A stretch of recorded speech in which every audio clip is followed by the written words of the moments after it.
আসসালামু আলাইকুম, সবাই কেমন আছেন? আশা করি সবাই ভালো আছেন। তো অনেকদিন পর আমি আবার আপনাদের মাঝে চলে আসলাম নতুন একটি ভিডিও নিয়ে। তো আজকে ভিডিও শুরু করার আগে কিছু কথা বলিনি। যারা চ্যানেলে নতুন আছেন তারা চ্যানেলটাকে সাবস্ক্রাইব করে রাখতে পারেন নতুন নতুন ইনফরমেশন পাওয়ার জন্য। তো আপনারা জানেন যে আমি বর্তমানে কাতারে আছি। তো অনেক ভাই আমাকে প্রশ্ন করেছেন যে বর্তমানে বিভিন্ন মিডল ইস্ট অথবা বাংলাদেশ থেকে ক্রোয়েশিয়া ফাইল জমা করা উচিত হবে কিনা।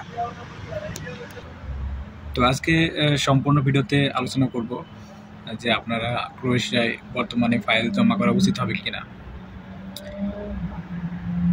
তো ভাইরা দেখেন, আমাদের সবারই স্বপ্ন থাকে যে আমরা ইউরোপে যে কোনো একটি সেনজেন দেশে যাব।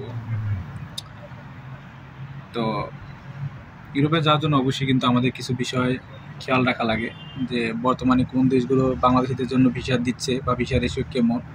তো এগুলো কিন্তু অবশ্যই খেয়াল রাখা লাগে। তো আপনারা যারা বাংলাদেশ থেকে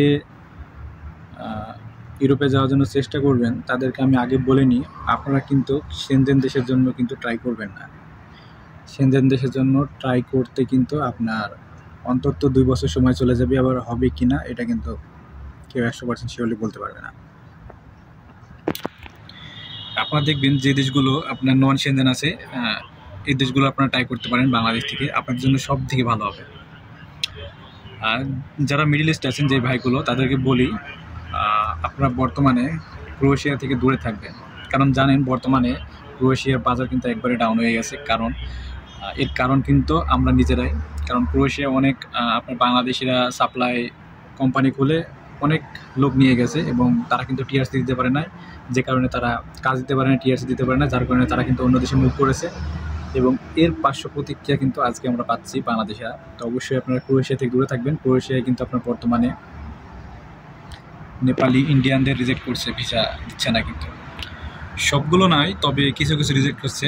আর বাংলাদেশিদের তো রিজেক্ট আপনারা জানেন, রিজেক্টের হার 90%। তো ক্রোয়েশিয়া থেকে অবশ্যই দূরে থাকবেন। আপনারা বিভিন্ন আরও দেশগুলো রয়েছে, আপনি বিশেষ করে আরব দেশ থেকে আপনারা কিন্তু রোমানিয়া, পর্তুগাল, বুলগেরিয়া এই দেশগুলো ট্রাই করতে পারেন।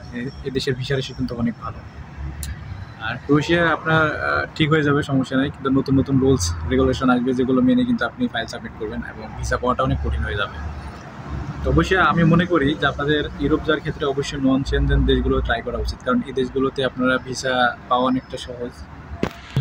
বাংলাদেশি ভাইদের কাছে আমার অনুরোধ থাকবে, আপনারা কিন্তু চেষ্টা করবেন যে ইউরোপে গিয়ে অন্তত 1 বছর থাকার জন্য। 1 বছর থেকে আপনি যে খরচ, যে টাকা দিয়ে গেছেন সেই টাকা যদি তুলতে পারেন, তারপরে আপনি অন্য বিষয় নিয়ে ভাবতে পারেন।